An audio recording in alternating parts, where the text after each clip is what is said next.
Call to order the BZA for Wednesday, July 24th, 2024. Please rise for the Pledge of Allegiance.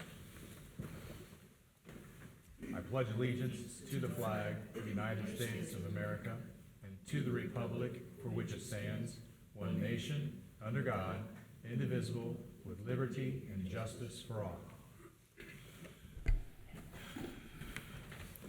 Do a quick explanation of procedures. So we've already started, so we'll have a swearing in. We will then hear the case from the staff. Then the applicant will come forward and give their presentation.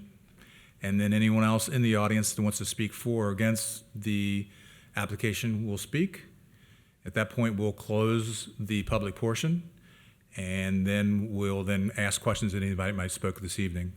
And then we'll make a decision. We'll make either a vote to approve or deny the application, and then it'll be final. You can talk to the zoning director after that as far as how to proceed.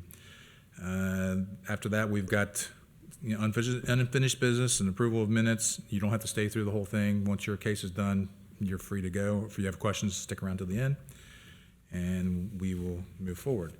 Do a roll call vote, please. Mr. Bartolt? Here. Miss Owens? Present. Mr. Shupp? Mr. Sydow? Here. Mr. Roberto? Present. Notice Mr. Shupp is not here. We will seat Charles Thiemann this evening.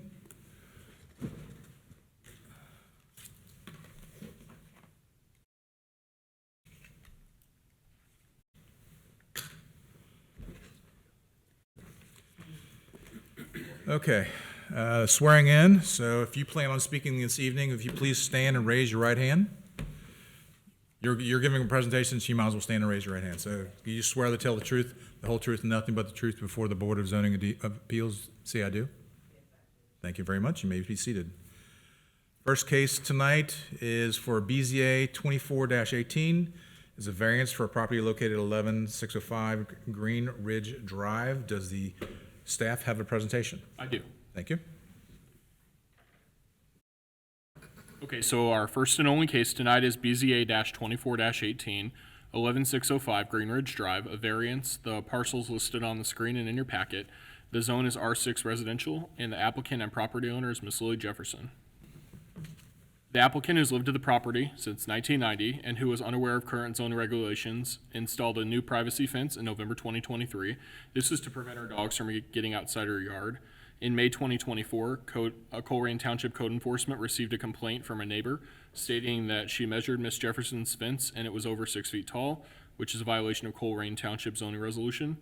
Most of the overage was due to these large caps that Miss Jefferson installed on top of the fence that you'll see in a photo.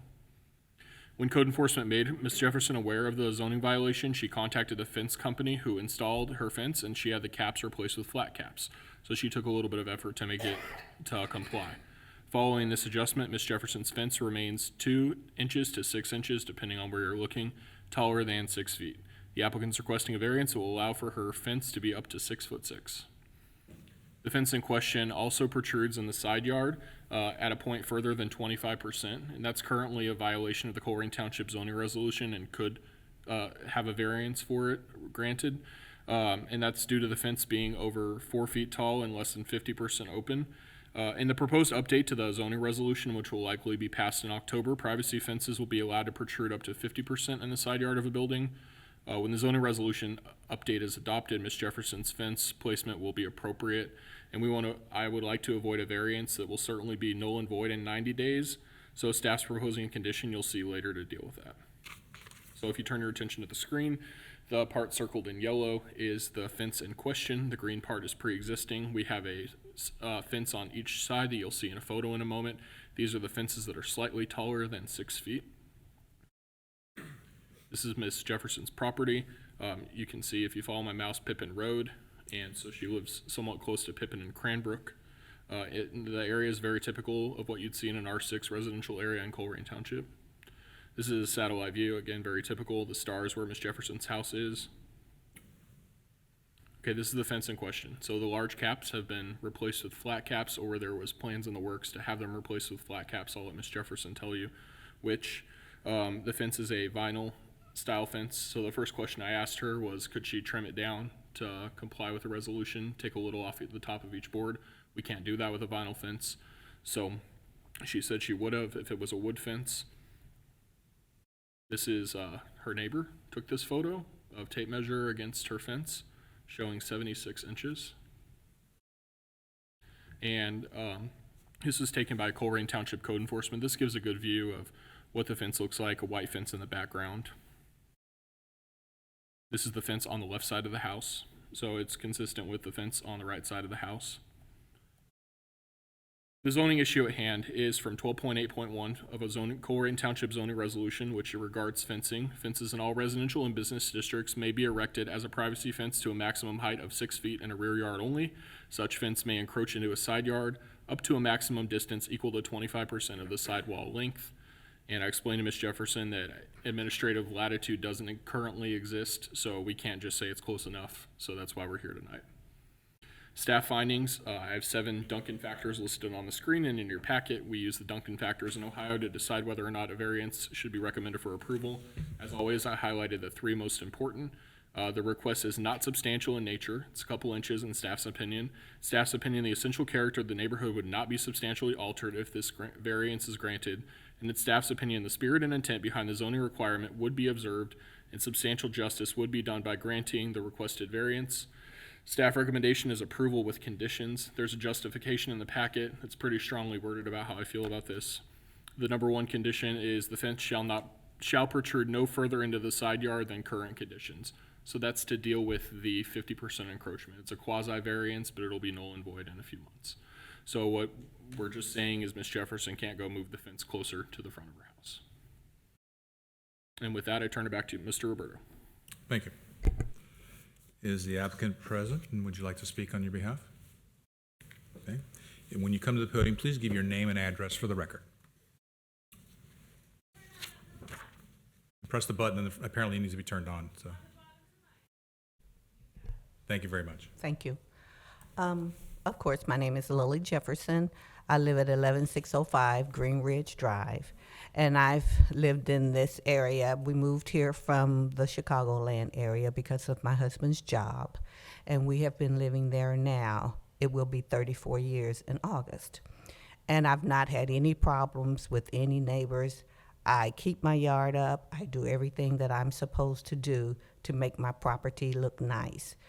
The reason why we got this fence on both sides of the house was for privacy, because I like to sit out in the backyard at night, sip a little wine, and just talk on the phone. And I just didn't want anybody coming on the side yard and I not know that they were there. Not that we have any issues, but I just don't, felt uncomfortable. And then, but the absolute main reason was because of the dog. We have a German Shepherd, and she's a pretty big dog. She weighs 110 pounds. And I didn't want the dog getting out at all, because we do see dogs in the neighborhood. And so, she's pretty big, and I didn't want her to scare anybody. So, not knowing, and as I was telling Mr. Peters, that was our ignorance, not knowing that we could only build a fence up so high.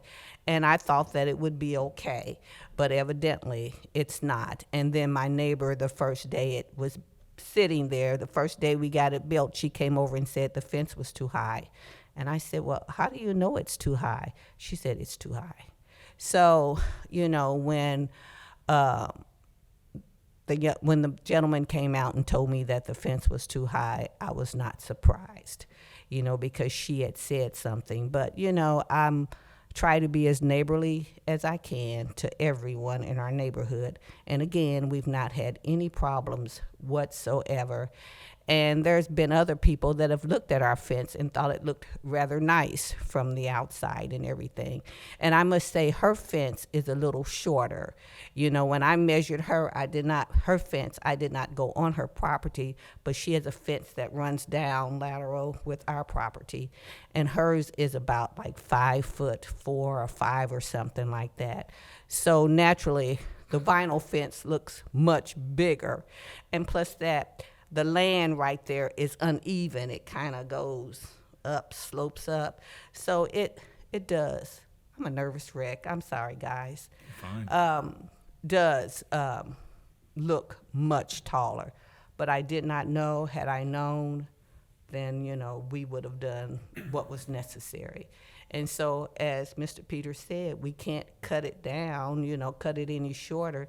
Only thing they could do was put on flatter caps or take the fence completely down, and it cost us a small fortune just for that little fence. So I hope you guys will say, yes, it can stay, because if not, then I guess we'll just have to get another one. But both me and my husband are both retired now, and it's been a pleasure living over there in that area.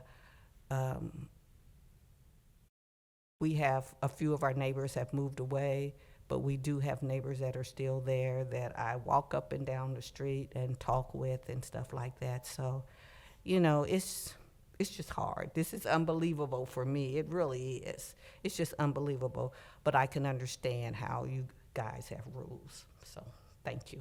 Thank you, ma'am. Anyone else speaking in favor? Anyone speaking in opposition?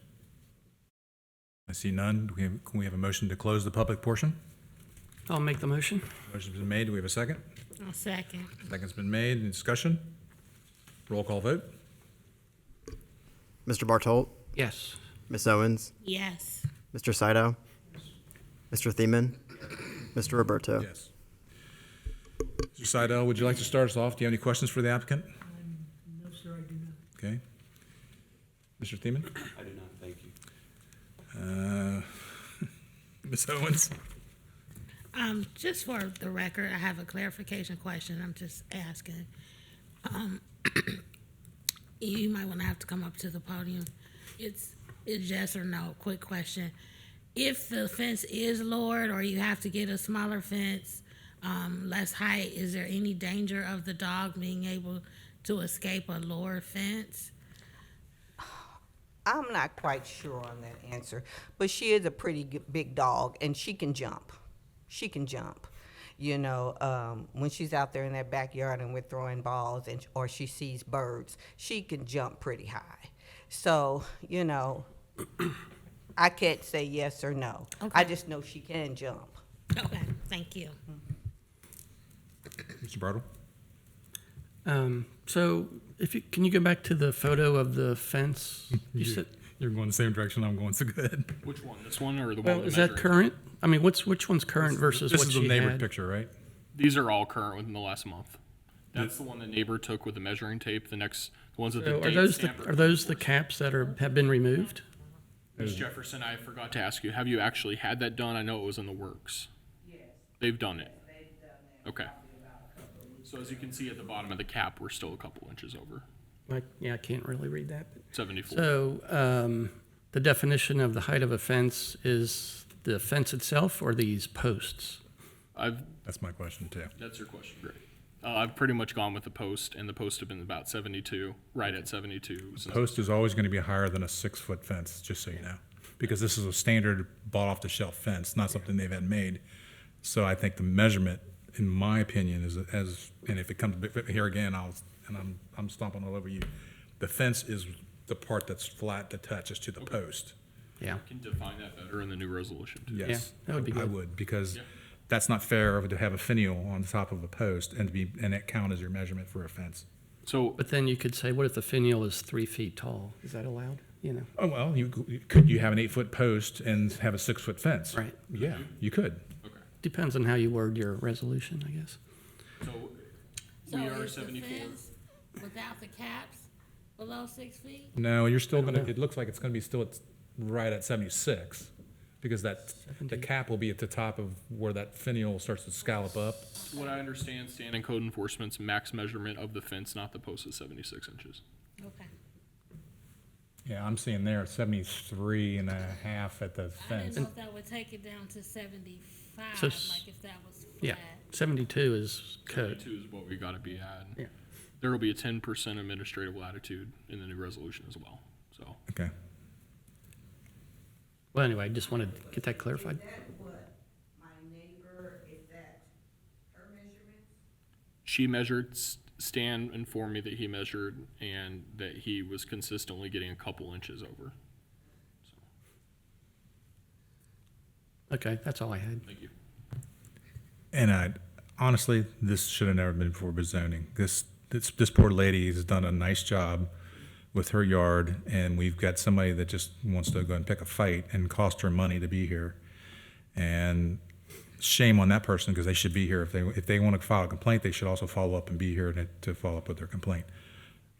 My opinion, you've done a marvelous job with from what little pictures I saw. You got a beautiful yard, and you put up a nice fence. It should be a compliment to the neighborhood, and shame on that person, really. Shame on you, wherever you are. And again, I'll go back to the fence itself is 6 foot. It's just how far off the ground is it? Make it not 6 foot. And the workaround of that is fine. You dirt and you push the dirt up next to the fence, and now you're measuring from the dirt to the top of the fence, and you're 6 foot. So there's all kinds of workarounds that you could cheat this thing, and you measure the post. That's not fair. Honestly, it's not fair. Does anybody want to make a motion? Because I can't. So we do have a stipulation, right? It's a technicality because I didn't want her to have to pay $300, $50 for another variance for the fence. And that is only on as far as the location of the fence, right? Yeah, it encroaches more than 25% of the side yard of the house. Yeah. And again, I think that the direction you're taking zoning is the appropriate way. I think these people being penalized of having a fence that sometimes it's nice to have it at the front of your house so that you can encapsulate, a door that's coming out the side of the house. Right, and as you read in my justification, I don't think we should be here either on the record. But I need Ms. Jefferson to have something in her hand that says my fence is okay. Yeah, no, and that's perfect fine. I get that. All right, I'll make a motion to approve the variance as presented with the stipulation that the fence shall protrude no further into the side yard than current conditions. Okay, a motion's been made. Do we have a second? Discussion? Roll call vote. Mr. Bartolt, Yes. Miss Owens, Yes. Mr. Saito, Mr. Thiemann, Mr. Roberto. Yes. Motion has passed. Your appeal has been granted. You can leave your fence alone. The next case we have this evening would be BZA 24-19. This would be a variance for 8752 Alt House Road. It's my understanding we need to continue this to next month. Correct. So we need to make a motion to that effect. Can we have a motion for that? I'll make a motion to continue, case number BZA 2419 until August meeting. Okay, the motion's been made. Do we have a second? Second. Second's been made. Roll call vote, or discussion? Roll call vote. Mr. Bartolt, Yes. Miss Owens, Yes. Mr. Saito, Mr. Thiemann, Mr. Roberto. Yes. We have no unfinished business. Approval of minutes was yet to happen. Well, next meeting is for August 28th. We have at least one case. August 20th. 20th? Or 20th or 20, I think it's, it says 28th. 28th in my schedule. 28th, correct. Okay. 20th is zoning commission, sorry. We have two cases on the docket. We have Bank of America and we have the case that was continued. Okay. Administrative matters, I see none. Do we have a motion to adjourn? I'll make a motion to adjourn. Motion's been made. Do we have a second? Second. Second's been made. Discussion? Roll call vote. Mr. Bartolt, Yes. Miss Owens, Yes. Mr. Saito, Mr. Thiemann, Yes. Mr. Roberto. Yes. Meeting adjourned.